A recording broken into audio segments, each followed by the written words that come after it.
Hey, good evening, everybody. I'm Bill Warner with EntreDot, and here we are again on Monday night at 7 p.m. for live on Facebook with EntreDot. Welcome. So, hey, it's this great time of year, isn't it? Christmas is here, Hanukkah is here, at least 2 candles worth, the best I could tell from the news. And, I read today on a post, I don't know if it's really true or not, but it sounds reasonable. There are a couple of dozen faiths, different faiths, that celebrate sometime between Thanksgiving and early January. A couple of dozen.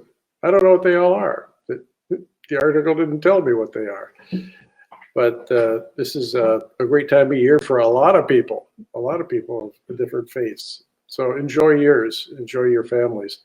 So it is that time of year to be thankful for what you got and your friends, and more importantly, your family, and what you've done over the course of the year. The spiritual celebrations, a couple of dozen different ones apparently, are to be celebrated at this time of year, and enjoy every moment of it, and be with your family and friends during it. So I wish you a Merry Christmas, because that's kind of where I come from and the way I grew up. I'm pretty much a Christian. Now, during this period of time, you may have some quiet moments to reflect on things, or talk with your close family members. Take the time to do that too. Talk about your career. If you're not in business as a business owner, talk about your career. Think it through. What was accomplished this year? And what issues did you have? And determine what you're doing about it. If you're owning a business, and EntreDot is predominantly working with people who are in business, have started a business, and running a business, what successes did you have over the course of the year? And of course, celebrate that. But also take stock of what the challenges were that you faced during the year. Hey, be frank, what failures did you have? And what did you learn from them? From that learning, you're going to probably not do that again, but you're going to try to avoid it. Learn from the failure. What changes do you think you have to focus on for the coming year? Is it revenue achievement? Is it profit attainment? Is it your competitive positioning? Because things are changing in your market. Is the market itself changing? Is technology affecting your market? So there's lots of changes, that some of which you have no control over, that may impact your business, that you're going to have to be aware of. So certainly celebrate your successes. For those who helped achieve the successes, make sure that they're being rewarded and acknowledged throughout your organization. So recognize what is challenging you again for next year, and think through what the impact is. The impact could be, okay, it happened, but the impact to our business was nothing. Or if it was significant, it's time to do something about it. Learn more about what the impact was, and what you're going to do. Let's take a few examples. So suppose you didn't meet your revenue plan, your revenue objectives for the year, or it was sporadic. It didn't occur as you anticipated. What caused the shortfall in revenue? First thing to look at is marketing and sales. What happened there? Why didn't they make their sales goals? Get into the analytics, the marketing analytics that got you to where you're at in terms of lead generation and brand image. Was that performing as expected? think through the sales achievement, but more importantly, the sales failures that must have occurred during the course of the year. And why did they? Have you done a loss analysis on any one of the failures? If you haven't, I suggest you do that. You'll learn a lot. I used to do them all the time. I guess if you have enough failures, it becomes interesting. So that's a joke. You don't want a whole lot of failures, but learn from them. So another way to learn about why you missed your revenue is maybe your customer satisfaction ratings, the comments you're getting on Google or whatever other platform you're getting feedback on. Read it and heed it, and do something about it. Are you noticing that the market is changing in some way? That the interest you thought there would be for your products and the features of them are not as interesting as you anticipated? Maybe you're getting feedback along those lines. Why aren't people buying? Well, is there a new competitor on the scene? If so, what do you think the impact was of them? Did they take business from you? Did you meet them in the marketplace and lose? If you lost, why? It's okay to ask a customer why they didn't choose you. Now, whether they tell you or not is another question, but you can at least ask. And I'd say 3 to 4 out of 10 will tell you. They'll be straight with you, especially if you have spent a lot of time establishing a relationship with them. They just didn't get the business. So revenue is often missed, and you really got to dig in and find out why and take corrective action based on what you find. Okay, that's one form of challenge or failure that might be occurring for you. Well, maybe you made your revenue, but you didn't make your profit targets. What were they? And what was the cause of the miss? This causes you to get the old green eye shades on and look into your financial results. I hope you're keeping month by month financial results so you can do this kind of thing. If you're not, you better get on with it next year. But is it a product cost problem? So if you're running a business that you're selling a product, a thing that, you go on the internet and buy from Amazon or from you directly, whatever, or you're not meeting the cost of goods sold target that you had established for it.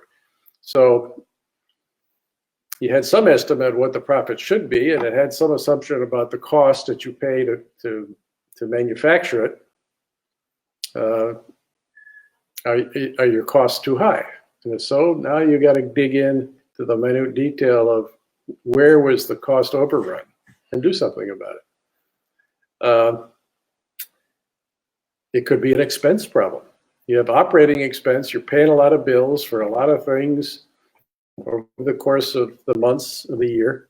I suggest you take a strong look at every single one of them that matter. It's over 100 or 200, 300 bucks. I mean, it's something that's material that that you take a look at it and make sure you still got to spend money on them. So it may require you to cut operating expense to meet your profit target. More likely, you're going to get your revenue back on track, and you might be just fine. So if that's a profit problem, that's a financial exercise to find out where the overruns are. Okay, here's one that could be a real biggie, a competitive threat. Yeah, a competitor has entered the scene in your market, solving the same needs that your customers have with their solution in whatever form it is. It's time to take stock of who the heck they are and why they might be winning and impacting your business as a result. So you need to do a new SWOT analysis on them. Figure out who they are and what their strengths and weaknesses are, and put a plan of attack in place to respond to this competitive threat. I don't know what the appropriate answer is going to be. You're not going to go find out until you look in detail and find out what, where they're strong and where they're weak, and hit them where they're weak. So So do that piece of work. If there's a competitor, if it's status quo, the same competitors that you're dealing with as you did the year before, not much change, then you don't have a competitive threat. But you still may be losing to them. If you are losing to competitors that you thought you would beat, rethink your SWOT analysis because you didn't get something right. So the next one is, well, what if the market trends are changing? Markets are not static things. What did change? Was there any regulatory change? Were there new entrants in the market, which we already kind of covered? Are competitors changing their business model, new ways to make money? But be cognizant of the changes in the market. I can't say it any other way. It means you got to be kind of well-read, and you're inquisitive enough to keep track of what's going on in your market. You know, what are consultants saying? There's news articles all the time. There are all sorts of posts about the market you're in. You as the leader of your company ought to be kind of well-read about this subject. A market trend change should not be a surprise to you if you're paying attention. If you're not paying attention, you will be surprised. Somebody's going to sneak up on you, or a trend is going to overrun you, and you're going to say, well, nuts, why didn't I see that? Well, you could have if you could have been more well-read than you apparently were. The next one is, technology is changing so quickly. The meantime age of a technology today seems to be 10, 15 minutes. I'm exaggerating, of course, but these new innovations go by in a heartbeat, a matter of a few years. Their technology is replaced by something better. So you should be following the technologies that bear on your business. And I bet there's more than you think there are. You need to be really thinking through how you exploit new technologies to make your business more efficient, to serve your customers better than you are, to sell to your customers more effectively than you are, to grasp new opportunities that you couldn't reach before because of some technological limitation. You got to be on top of this stuff.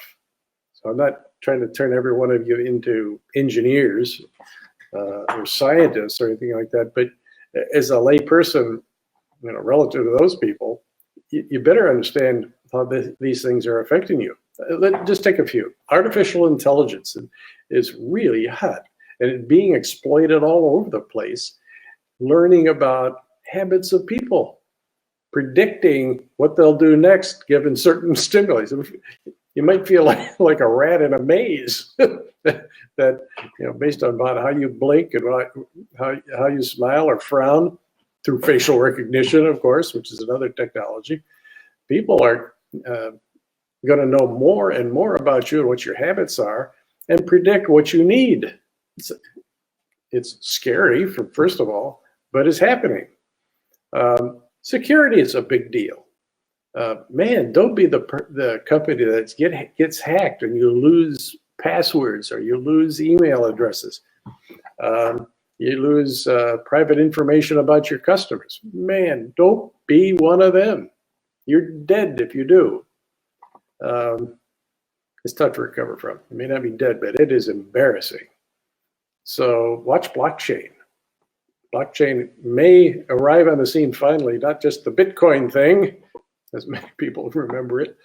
It's a form of security that may, for a number of years before something else is going to have to come along, because computer power is still becoming more and more powerful. Moore's law is still in effect. That even blockchain distributed ledgers can be cracked, but not right away. So it might be an underlying infrastructure to protect you from people getting into your secure data. Virtual reality is coming on. As I said, facial recognition is as well. 5G, so the possibilities for huge amounts of information being transmitted to your computer or your phone, or better yet, maybe your customers' computers and or phones in a matter of seconds. Full motion streaming video arriving at your telephone real time, and a lot of it. Anyway, there's all of these possibilities for technology changing your life. So that's a lot to think about for the Christmas holiday, but in your quiet moments, think about it. But when you go back to work in early January, take stock of what your thoughts are and initiate actions to study things that need further analysis on your part, and put an action plan in place to respond to what you learn. That's how your business will grow. And then make assignments, get people working on changes that have to be made in any one of the regards I've just gone through. But I see also we have one question. It says, I think what he's saying is, it's interesting that I'd suggest we do this over the Christmas holiday. Isn't there a better time I could have done this? He didn't quite say it that way. But yes, there is. Around October of the year, most well-established companies do this kind of thinking and planning in the early fourth quarter, late third quarter, October, November.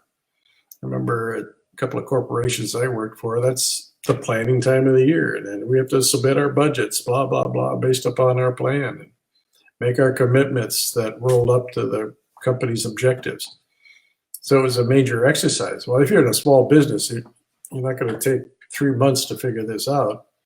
But if you haven't done it yet, get on with it. But next year, think earlier.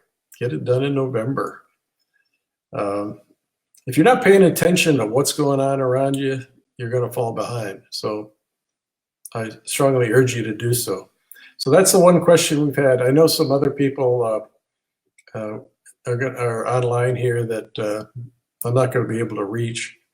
But again, I really wish you a very Merry Christmas, Happy Holiday for all those that aren't celebrating Christmas, but other celebrations of their own faith. So enjoy, be with your family, enjoy them, have dinner with them, open presents together, all the traditional things. But be with each other and be in the moment with each other. Have a Merry Christmas. Talk to you soon. Again, I'm Bill Warner with EntreDot.